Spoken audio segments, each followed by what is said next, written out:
Bueno, en este video vamos a ver cómo se soluciona el problema 4.12 del libro de Sadiku, que básicamente pues es resolver o determinar el equivalente de Norton, pero para un circuito que presenta una fuente dependiente. Aquí podemos ver que este circuito tiene una fuente de corriente independiente, pero tiene una fuente de voltaje dependiente del voltaje que existe en otra parte del circuito.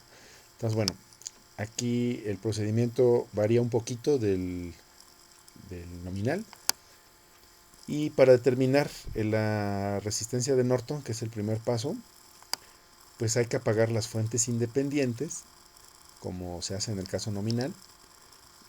Aquí la fuente independiente de corriente se apaga, pues sustituyéndola con un circuito abierto. Entonces, pues se quita del circuito. Pero las fuentes dependientes se dejan en el circuito. Entonces, esta fuente dependiente y el valor que hace que actúe, que es en este caso el voltaje en X de esta resistencia, pues se dejan presentes en el circuito. Y lo que se debe de hacer es, entre las terminales A y B, donde nos interesa determinar la resistencia de Norton, se debe de colocar una fuente, ya sea de voltaje o de corriente, y determinar si es de voltaje, pues la corriente que pasa por la fuente, y si es de corriente, pues el voltaje.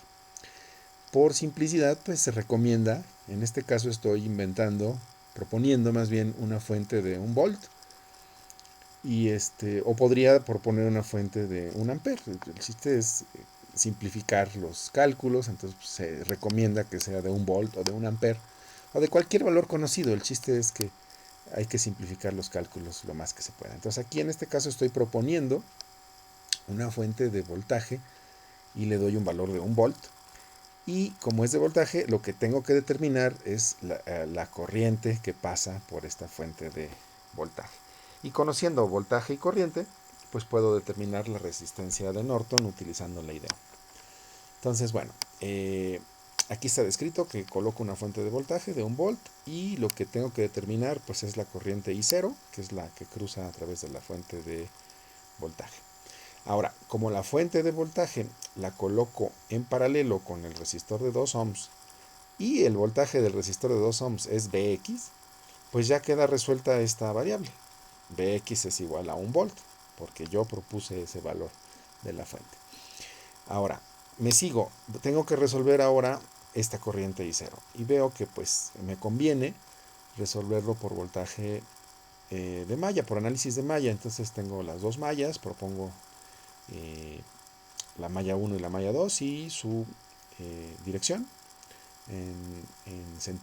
su sentido en sentido horario, y aplico ley de voltaje de Kirchhoff en ambas mallas. Entonces, aplicándole en la malla 1, pues comienzo por acá. Este es un resistor, siempre es una caída, menos 6 veces I1, menos 2 por Vx, pero como ya sé que Vx vale 1, pues es menos 2.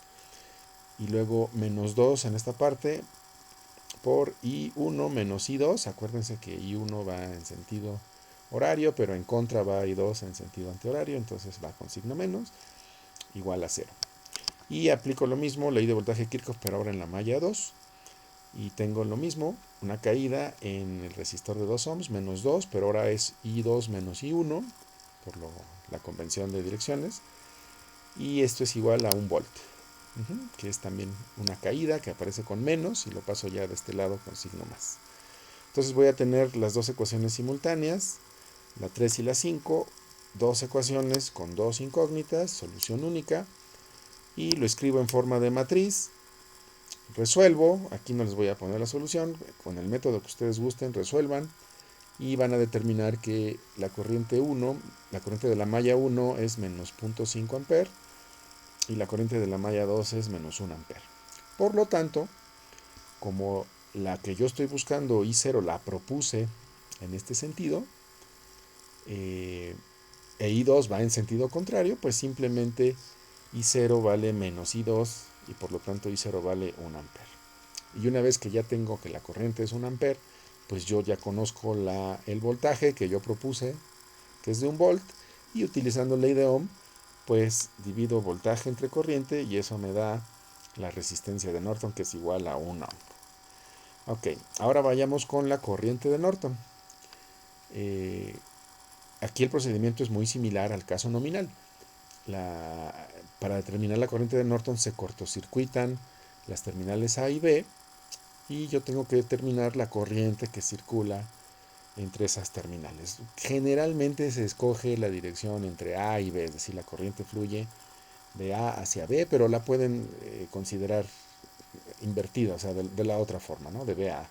Pero bueno, la estoy considerando como generalmente la hacen en los libros. Y vean, me queda entonces este circuito. Ahora vean, como yo puse un cortocircuito entre A y B, y el resistor de 2 ohms pues queda en paralelo con este cortocircuito, pues el voltaje que va a aparecer en este resistor es cero. Entonces al cortocircuitar a B, automáticamente B de X vale cero. Y automáticamente esta fuente, que está multiplicando 2 veces por cero, pues desaparece. Y entonces el circuito equivalente me queda de esta forma. Y es muy sencillo porque tengo una fuente de corriente en paralelo con un resistor de 6 ohms y un cortocircuito, por lo tanto IN vale 10 amperes con ese signo, porque toda la corriente se va a ir de este lado, nada va a cruzar hacia 6 ohms, y entonces ya me da el signo que es 10 amperes. Bueno, pues eso sería todo por este video.